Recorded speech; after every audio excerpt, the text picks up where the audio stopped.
Daughter of Siren Head. Report 1. Subject Sissy. There is a lot of darkness in this world, much that the agency has had to conceal from the general public.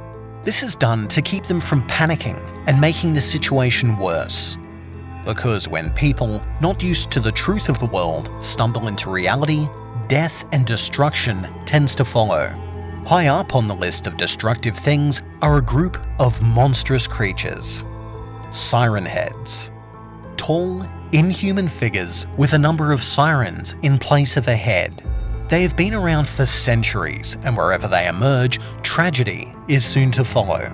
These beings are hard to fight, harder still to injure, and nearly impossible to escape when they hunt you. Communication has failed to reach them. Negotiation and even forced isolation has failed. Somehow, Siren Heads will always find their way to a populated place or to lure people to where they nest without fail. The agency has lost agents, bases, and whole populations due to their actions. Siren Heads were among the first creatures to have teams of researchers dedicated to finding a way to kill them. One of the attempts was to use the research of a rogue senior researcher to create a creature that would hunt whatever DNA it was formed with. The agency used the DNA of a deceased senior agent, as well as that of the most deadly of the Siren Heads, Multi-Head. The result was a human Siren Head hybrid. At first, it did what it was designed for, hunting down the Siren Heads and wounding them, forcing them into long periods of rest or keeping them from fulfilling their twisted desires. Her very nature would cause them to burst into flames when they came to proximity of the hunter, and direct skin-to-skin contact would cause their flesh to rapidly decay. She was so effective that the decision was clear. The huntress was to be deployed against the most dangerous Siren Head of them all, Multi-Headed Siren Head. Supported by a full heavy assault squad, automated gun turrets, and full agency support, the plan was to corner Multi-Head and put it down with extreme prejudice. Things went horribly wrong. For some reason, the huntress embraced her target, and their combined screams killed every living thing within range. She then escaped with Multi-Head and became its wife. Later, in a chance encounter, the agent discovered her and Multi-Head fighting over several bundles. Junior Agent Chicago was given a bundle by the wife and compelled to retreat with it as fast as possible. Not able to resist the control, Chicago did so, returning to base. When detained upon entry, the agent revealed that the bundle he had been given was a baby, one that had the head of a siren. Being jostled woke the infant up, causing it to scream. A very inhuman scream. The whole base was put into immediate lockdown to prevent anyone from infecting the outside world. Many were debating the idea of immediately killing the infant and not giving it a chance to grow up. This was a popular choice, and the director in charge of the base was ready to sign off on the order. Why take the chance with a Siren Head? That was when an order from the higher-ups arrived. The baby had to live. It was a prophecy from one of the strongest seers in partnership with the agency, a human-like creature called the Web Eater. This daughter had to live, or much worse things would occur. And with the agency's leadership giving the order, that was the end of it. The daughter of Siren Head would live and be raised by the agency. As the girl grew, she was carefully monitored by senior researchers, as well as her handler and adopted father, Agent Chicago. He had been given the permanent assignment of watching the girl. Also because he couldn't be trusted in the field anymore, not after exposure to both the wife and to Multi-Head. So rather than retire him or throw him in prison, it was kinder to assign him to this task to make sure the daughter grew up right. For the most part, Chicago did his job well, ignoring the fact that the girl had the head of a siren and was stronger than 6 men combined. She was very human in personality and actions. A few senior agents remarked that she acted a lot like her grandmother, the deceased senior agent Delaware, whose genes were used to create the wife of Siren Head. Well, Delaware before Multi-Headed Siren Head killed her entire family, and then her anyway. The daughter, or Sissy as named by Chicago, was kind, intelligent, and completely aware of her non-human origin. She was raised with the knowledge that she can really hurt people if she isn't careful. By raising Sissy, the agency was able to discover a lot more about Siren heads that wasn't known before. Such as, despite lacking eyes and ears, Sissy can see and hear perfectly well. As Sissy grew and got older, she aged like a human being of her own span of years. Both in physical and mental development, Sissy acted like a human. But she wasn't just human. She was a siren head too.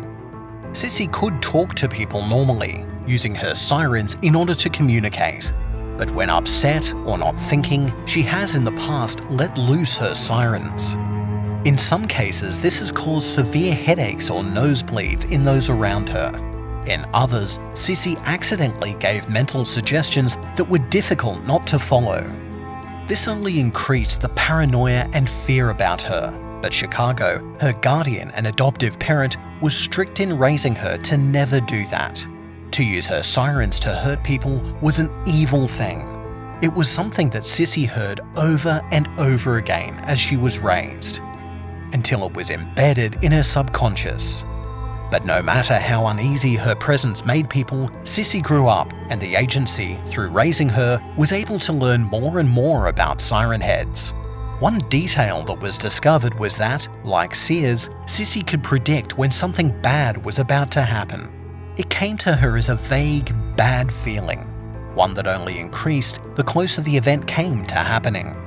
This was mainly localized to a general area, and, based on the level of bad feeling, it could range from forgetting to set the alarm, to being late, to tripping down some stairs.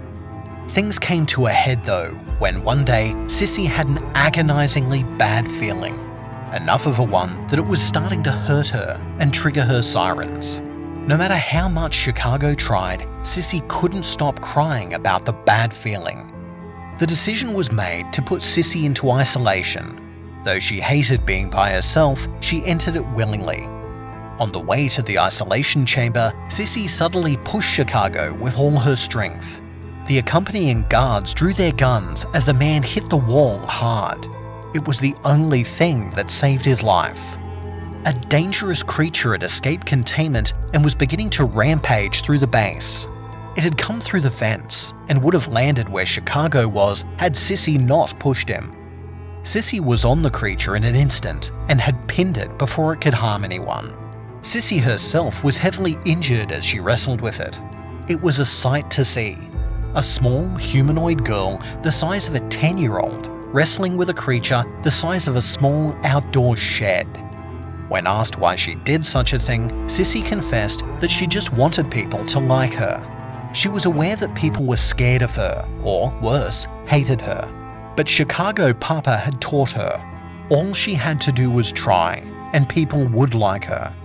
Succumbing to her injuries, Sissy soon fell into a coma. In the aftermath, she was rushed to medical and, despite patching up her injuries, they wouldn't heal. She kept bleeding through her bandages. Had Sissy been fully human, she would have been in real danger of bleeding out.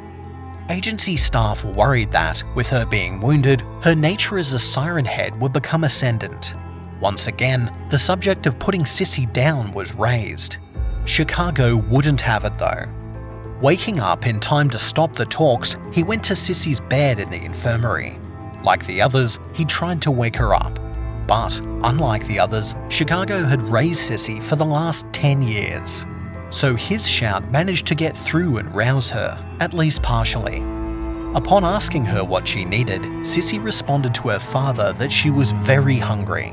Getting food from the cafeteria, they quickly noticed that Sissy's body was rejecting all the non-meat sources of nourishment. And even the meat had to be as raw as possible. They tried feeding it through Sissy's sirens, but soon realized that just placing the bloody meat on her exposed skin caused it to be absorbed rapidly into Sissy's body. It took over 200 pounds of raw meat, but when it was done, all of Sissy's injuries were healed.